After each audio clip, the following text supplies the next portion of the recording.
Hello everyone, myself Abhijit Sinha, and today I'm going to start our new chapter, the Mughal Empire. It is chapter number 15.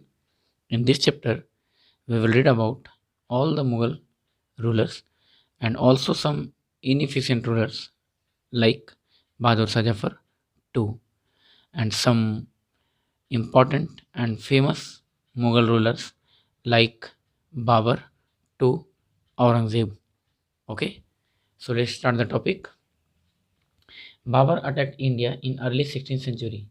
Early 16th century it means 1500 to 1520 or 30. It is early 16th century. 16th century means 1501 to 1600. And if anywhere mention 17th century, it is 1601 to 1700. So on. At that time, India was an easy prey for any invader, as it was divided into small number of small states. At that time, India was an easy prey. Easy prey means easy to invade or easy to attack for any invader. And it was divided into a number of small states because at that time India divided into small states and there is lack of unity. These small kingdoms were incapable of standing up to any foreign aggression. Why? Because they fought with each other to occupy or to capture other territory. Delhi had lost glory under Ibrahim Lodi.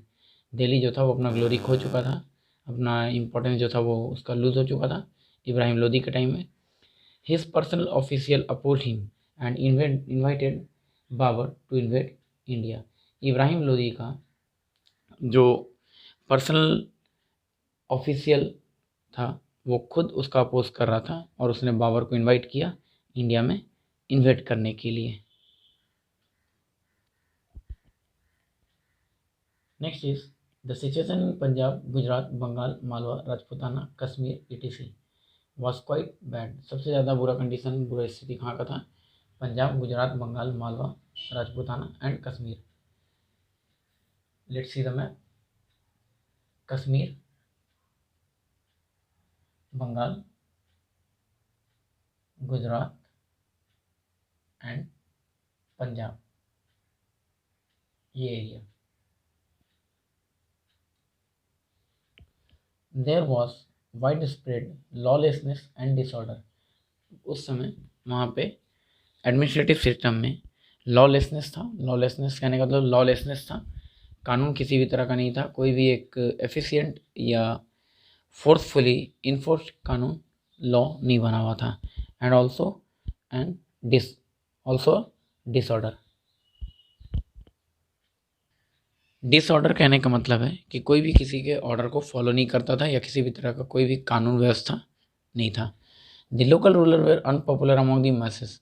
Local ruler unpopular थे. क्यों? क्योंकि वो एकजुट होकर, unite होकर किसी भी area को रूल नहीं कर रहे थे. छोटे छोटे भाग में वो बटे हुए थे. तो ऑब्वियस बात है जो छोटा छोटा रूलर्स होगा वो पॉपुलर कम होता है. At that time Babur led the foundation of Mughal empire in India. और उसी समय बाबर जो था वो मुगल अम्पायर का इंडिया में फाउंडेशन किया. कैसे? He was succeeded by his son Humayun, but it was Humayun son Akbar the great who proved to be the real glory of the Mughal Empire. Latest study about the Mughal Empire in detail. कहता है बाबर के बाद उसका बेटा Humayun rule किया, but Humayun के बाद हुमायूं का बेटा अकबर द ग्रेट जो कहलाया, मेन रूल उसका था. रूल कहने का मतलब है वो एफिशिएंट रूलर भी था, बहुत सारा एडमिनिस्ट्रेटिव सिस्टम में भी बदलाव किया था, बहुत ज़्यादा मुग़ल अम्पायर को पॉपुलरिटी भी दिलवाया और मुग़ल अम्पायर बहुत ज़्यादा राइज किया अकबर के टाइम पे. बट हुमायूं कैसे बाबर कैसे फाउंडेशन किया मुग़ल अम्पायर का इंडिया में? तो इब्राहिम लोदी को पानीपत का फर्स्ट बैटल में हराकर, in the first battle of Panipat, Babur defeated Ibrahim Lodi and end of the Lodi dynasty and found और establish the Mughal empire. Come on to the Mughal emperors. First one is Babur, who was the founder of Mughal Empire, 1526 to 1530 CE. 4th year Babur rule किया. ज़ाहिरुद्दीन मोहम्मद, ये इसका original name था, Zahiruddin Muhammad, commonly known as Babur, it means tiger. Was the great grandson of Timur, जो कि तैमूर का great grandson था, सबसे बड़ा पोता था, and a descendant of Turkish ruler Changez Khan, और चंगेज़ खान का डिसेंडेंट था। Who had invaded India several times, जो कि बहुत बार इंडिया इन्वेड किया था, चंगेज़ खान के बारे में कहा जा रहा है। Babur was a brave soldier and experience general, Babur brave soldier होने के साथ साथ एक्सपीरियंस जनरल भी था, and a skilled horse rider, और एक स्किल्ड हॉर्स राइडर भी। A sure shooter and a skilled swordsman, एक श्योर शूटर भी था, श्योर शूटर मतलब निशाना लगाने वाला, एंड उसके साथ साथ ये स्किल्ड स्वॉर्डमैन भी था, अच्छा तलवार चलाने वाला भी था। After becoming the ruler of Kabul, Kabul का रूलर बनने के बाद, ही कॉन्क्वर्ड गजनी, वो गजनी को कॉन्क्वर्ड किया, जीत लिया, एंड समरकंद, और समरकंद को भी जीत लिया। But his failure to bring Samarkand permanently under his control made him give up his ambition of expanding his empire in central Asia. कहता है but his failure to bring Samarkand permanently, वो समरकंद को परमानेंटली अपने अंडर में नहीं रख पाया, and it give up his ambition of expanding his empire in central Asia, और इस तरह से सेंट्रल एशिया में उसका एम्पायर वहीं पे एंड हो गया। He had to head towards India, और उसके बाद वो इंडिया की तरफ मूव किया। Babur was also attracted by the fabulous wealth of India, Babur क्यों अट्रैक्ट हुआ इंडिया की तरफ, तो इंडिया के फेब्युलस वेल्थ के कारण। Babur became the ruler of Hindustan by defeating the army of Ibrahim Lodi in the first battle of Panipat in 1526 CE. Babur victory ended the power of the Afghan, Babur के जीत के साथ ही अफगान का जो पावर था वो खत्म हो गया, and boosted his economic security and influence, और यहाँ से अफगान को हराने के बाद बाबर का इकोनॉमिक कंडीशन, उसका सिक्योरिटी और इन्फ्लुएंस, उसका जो प्रभाव था, उसका जो इम्पैक्ट था, वो धीरे धीरे बढ़ता चला गया। He distributed his wealth generally to by the confidence of the public and Afghan chief, वो अपने वेल्थ को डिस्ट्रीब्यूट करता रहता, क्यों, to by the confidence of the public, public के कॉन्फिडेंस को जीतने के लिए, पब्लिक के लॉयल्टी को, सिंपैथी को गेन करने के लिए, and also the Afghan chief who had oppose him, जो उसके हमेशा अपोज में रहते थे, in order to have complete control over north India. अब धीरे धीरे उसका नॉर्थ इंडिया पे पूरी तरह से कंट्रोल हो चुका था। Babur had to defeat Rajput as well, और आगे वो राजपूत को हराने के लिए आगे बढ़ रहा था। The two side met at a fierce battle of Khanwa, Khanwa की लड़ाई में वे राणा सांगा वॉज डिफीटेड, जहाँ राणा सांगा को हरा दिया गया। This defeat ended the power of great warrior the Rajput, और यहाँ से राजपूत का शासन खत्म हो गया। ऑब्वियस, जो रूलर हारते चले जाते थे उनका रूल वहाँ पे एंड अप होता, और जो जीतता उसका शासन वहाँ से शुरू हो जाता। तो राजपूत के हारने के बाद वहाँ पे भी मुगल अम्पायर इस्टेब्लिश हो गया। This defeat ended the power of great warrior the Rajputs. Babur was not only a great military commander but also a learned scholar. Babur सिर्फ मिलिट्री कमांडर ही नहीं था, वो एक लर्न स्कॉलर भी था, मतलब पढ़ा लिखा वॉरियर था। पढ़ा लिखा होने के कारण का मतलब है कि लिटरेट था और बहुत कुछ नॉलेज था उसको। आइए देखते हैं कैसे। ही रोट बाबरनामा और तुजुक बाबरी इन तर्किश, उसने खुद के बारे में ऑटोबायोग्राफी लिखा था, बाबरनामा तुजुक बाबरी, किस लैंग्वेज में, टर्किश लैंग्वेज में। वाई, क्योंकि बाबर एक टर्किश रूलर था। It includes important event related to Babur's life, और ये जो बुक है इसमें पूरी तरह से बाबर के लाइफ के बारे में इम्पोर्टेंटली और फोकस किया गया है, और उसके बारे में डिफाइन किया गया है, डिस्क्राइब किया गया है। Now come on to the next topic, Humayun. The real name of Humayun is Nasiruddin Mohammad Humayun.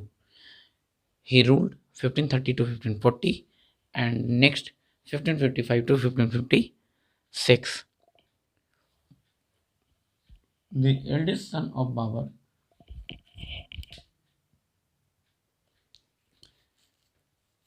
faced innumerable difficulties to retain the Mughal Empire in India. कहता है कि हुमायूं को बहुत ज़्यादा प्रॉब्लम फेस करना पड़ा था मुगल अम्पायर को इंडिया में रिटेन करने के लिए। रिटेन करना मतलब होता है उसके रूल को जारी रखना, कंटिन्यू करना। Babur had gifted separate province to his other 3 sons, Babur के द्वारा अपने बाकी बेटों को छोटा छोटा प्रोविंस दिया गया था। ऑब्वियस बात है, हुमायूं को एक बड़ा सा राज्य दे दिया जाए और बाकी बेटों को छोटा छोटा प्रोविंस दिया गया, तो बाकी लोग क्या होंगे, डिसअपॉइंट होंगे, रिसेंट होंगे और हुमायूं के अगेंस्ट हो जाएंगे। दी army was a combination of people from different countries and language group. Humayun का जो आर्मी था वो डिफरेंट कॉम्बिनेशन से था, डिफरेंट कंट्रीज़ का और डिफरेंट लैंग्वेज ग्रुप का। Humayun had inherited an empty treasury. Humayun धीरे धीरे अपनी एम्प्टी ट्रेजरी को इनहेरिट करने लगा, फुलफिल करने लगा। The next is he had to face opposition from his brother, obvious, relative Afghans and Rajputs also. He multiplied his problems with his own follies. He was addicted to opium. धीरे धीरे वो opium का addict हो गया। Opium कहने का मतलब होता है ये अफीम होता है, एक तरह का नशीला पदार्थ होता है। उससे पहले कह रहा था कि he multiplied his problem, उसने अपने प्रॉब्लम को खुद की गलतियों से बढ़ा लिया था, with his own follies. He lacked military ability. Military ability का कमी था। His father had failed to crush the power of Afghans for good. His father had failed to crush the power of Afghan. उसका जो father था बाबर, वो भी अफगान के power को रोक नहीं पाया था। Thus Humayun was defeated by an Afghan. इस तरह से हुमायूं भी अफगान के द्वारा डिफीट हो गया। Sher Shah Suri at Chausa and Kannauj and was forced to leave India and take refugees in Iran in 1540. Afghan ruler कौन था? शेर शाह सूरी, जो कि हुमायूं को डिफीट किया था चौसा के वॉर में एंड कन्नौज के वॉर में, जिसके बाद 1540 में हुमायूं जो था वो ईरान भाग गया। रिफ्यूज़ करने का मतलब होता है कहीं जाकर शरण ले लेना या फिर किसी से जाकर हेल्प लेना, तो ये ईरान चला गया। And next after 15 year Humayun defeated Sikandar Suri. Suri dynasty का जो रूलर था सिकंदर सूरी, उसको हुमायूं डिफीट कर दिया। हुमायूं इसलिए ईरान चला गया था क्योंकि वो शेर शाह सूरी को डिफीट नहीं कर पाया था, लेकिन फिर से वो वापस आया, सिकंदर सूरी को डिफीट किया और फिर से मुगल डायनेस्टी को इंडिया में इस्टेब्लिश किया। A weak successor of Sher Shah Suri and resorted the Mughal empire in India once again. Sikandar Suri जो था वो शेर शाह सूरी का या सूरी डायनेस्टी का एक वीक सक्सेसर था और वीक रूलर था। Unfortunately he died after sleeping from the steps of his library building at Delhi. और इसके बाद हुमायूं का डेथ हो गया। कैसे?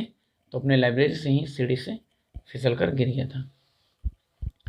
डू यू नो शेर Shah Suri 1540 to 1545 was an Afghan.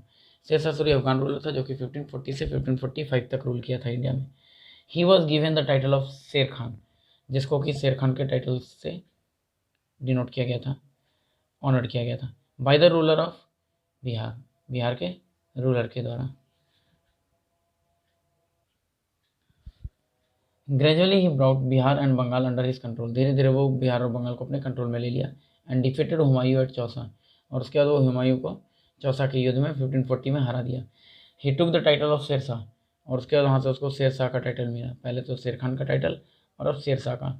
And establish an efficient administration in India after amirs in provinces. He set up a strong army. He order land assessment of all cultivable land. He encouraged trade, education, construction of roads, inns, hotels, and etc. Sher Shah is also known as the forerunner of Akbar. Sher Shah जो था वो अकबर का फोररनर कहलाया। क्यों अकबर का फोररनर शेर शाह को कहते हैं, हुमायूं को नहीं कहते हैं? क्योंकि शेर शाह सूरी के बाद हुमायूं सिर्फ एक साल तक ही रूल किया, 1555 से 1556 तक, बट उससे पहले 15 ईयर शेर शाह सूरी रूल किया। That's why Sher Shah Suri is also known as the forerunner of Akbar. Sher Shah Suri बहुत सारा डेवलपमेंट का वर्क भी किया था, जैसे कि ट्रेड को इंकरेज किया, एजुकेशन को इम्प्रूव किया, प्रमोट किया, कंस्ट्रक्शन ऑफ रोड को आगे बढ़ाया, एंड ऑल्सो फैसिलिटेड विथ इंस। Next is Akbar. Now come on to the next topic. Akbar 1556 to 1605. Almost Akbar ruled 50 years over India or the northern part of India. The real name of Akbar was Jalaluddin Muhammad Akbar. Ascended the throne at the age of only 14 years under the guardianship of Bairam Khan. Bairam Khan कौन था?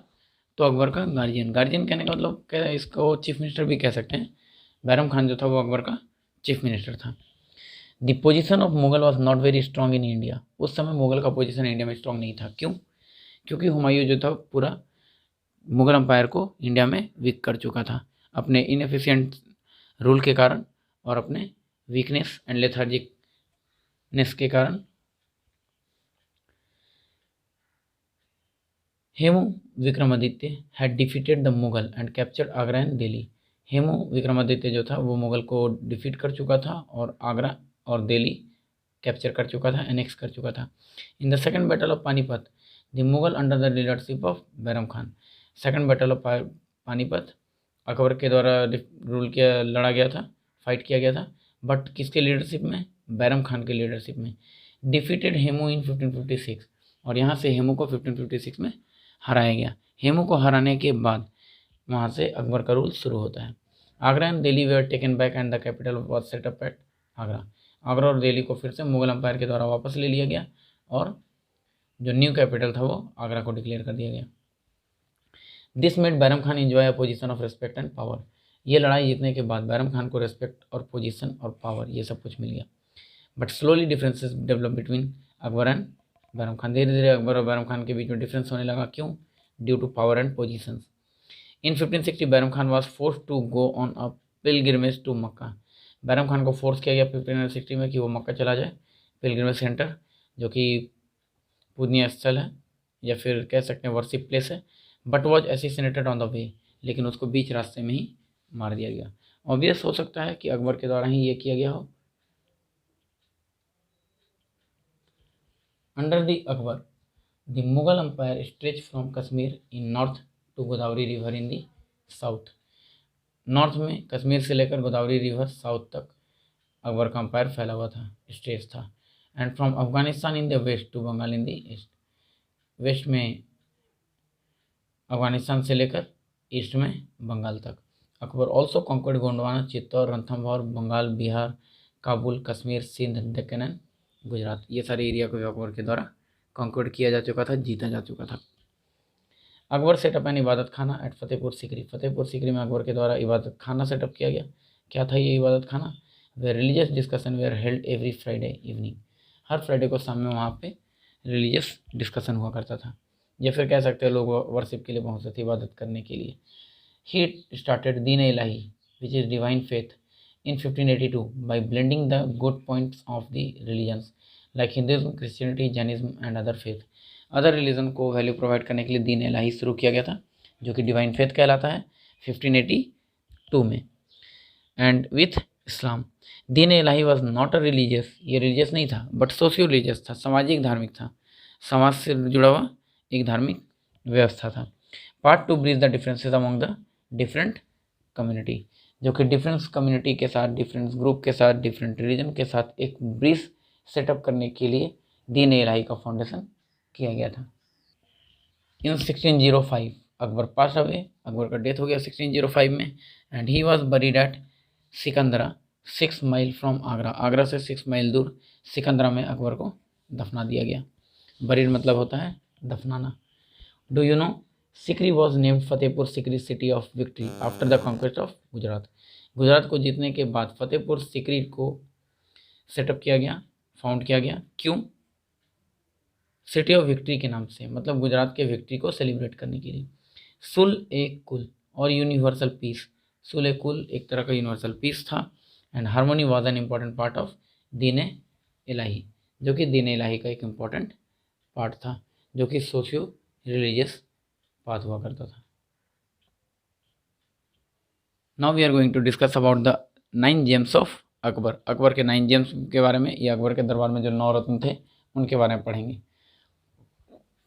Akbar 9 James.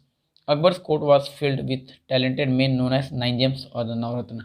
Akbar का दरबार जो था 9 scholars लोगों से, पढ़े लिखे लोगों से, बुद्धिमान लोगों से भरा हुआ था। दे वेयर, वो कौन थे? First one is Birbal. He was known for his statesmanship and wit. ये स्टेटमैनशिप के लिए फेमस था, मतलब तुरंत जवाब देने वाला। जैसे ही अकबर कोई क्वेश्चन पूछते या किसी तरह का कुछ उनको परेशानी होता, कुछ वो डिस्कस करते, बिरबल के पास उसका हल तुरंत मौजूद होता। Abdul Rahim Khan, he was the son of Bairam Khan, it means the chief minister of Akbar. Akbar के चीफ मिनिस्टर का बेटा Bairam Khan. He wrote poetry in Hindi. Hindi में पोएट्री लिखा था, it means he was a great poet. His dohas are recited in India even today. आज भी India में इसका दोहा रिसाइट किया जाता है, गाया जाता है। Abul Fazal, he was a great scholar and historian. Abul Fazal एक ग्रेट स्कॉलर था और हिस्टोरियन भी था। ही रोट अकबरनामा और आईन अकबरी, अकबर के बारे में डिस्क्राइब किया था अपने बुक में जिसका नाम अकबरनामा रखा था, और आईन अकबरी नाम का 2 किताब लिखा था। Faizi, he was brother of Abul Fazal, Abdul Fazal का ये भाई था। He was a great poet and philosopher, ये भी एक ग्रेट पोएट था, किसके जैसा, अब्दुल रहीम खान के जैसा। He translated the Bhagavad Gita in Persian, Bhagavad Gita जो कि संस्कृत में लिखा गया था उसको पर्सियन लैंग्वेज में ट्रांसलेट किया था। कौन, फैज़ी। तानसेन, ही was a singer and a musician of exceptional talent, Tansen एक म्यूजिशियन था एक्सेप्शनल टैलेंट के साथ, मतलब एक अद्भुत टैलेंट था उसके पास। He was world famous for Raag Deepak, राग दीपक के नाम से वो फेमस था। कभी कभी ऐसा कहा भी जाता है कि तानसेन जब बजाते थे या जब वो गाते थे अपना वो धुन में, तो बारिश होने लगता था। ये एक तरह का फ्रेजल है, मतलब वो इतना मशगूल हो जाते थे, इतना अच्छे तरीके से रिसाइट करते थे किसी भी चीज़ को कि लोग मंत्रमुग्ध हो जाते थे उस चीज़ के पीछे। Raja Todarmal, he was an efficient administrator, ये काफ़ी एफिशिएंट एडमिनिस्ट्रेटर था जो कि एडमिनिस्ट्रेशन को काफ़ी अच्छे से देख रेख कर सकता था, सुपरवाइज कर सकता था। राजा मान Singh, he was one of the greatest general of Akbar court, Akbar के कोर्ट का एक ग्रेटेस्ट जनरल राजा मान सिंह। ह्यूमम, हुमाम कौन था, he was a well known physician, Humam एक वेल नोन फिजिशियन था, डॉक्टर कह सकते हैं। And Mulla Do Piyaza, he was a great scholar known as his ready read, हमेशा किसी भी टॉपिक पे कोई भी चीज़ उसको दे दिया जाना, जैसे आज के टाइम में हम लोग एक्सटेम्पर कहते हैं, कुछ भी बोला भी जाए और आप स्टेज पे उसको तुरंत उसके पीछे स्टोरी क्रिएट कर दो, उसी तरह से मुल्ला दो प्याजा थे, जिनको जब भी कुछ कहा जाता वो तुरंत उस चीज़ के बारे में लिख कर तैयार रहते। तो फिलहाल इसमें यहीं तक, नेक्स्ट हम लोग देखेंगे इसके बाद जो टॉपिक होगा वो जहांगीर, शाहजहाँ एंड देन औरंगजेब, उसके बाद डिक्लाइन ऑफ मुगल अम्पायर।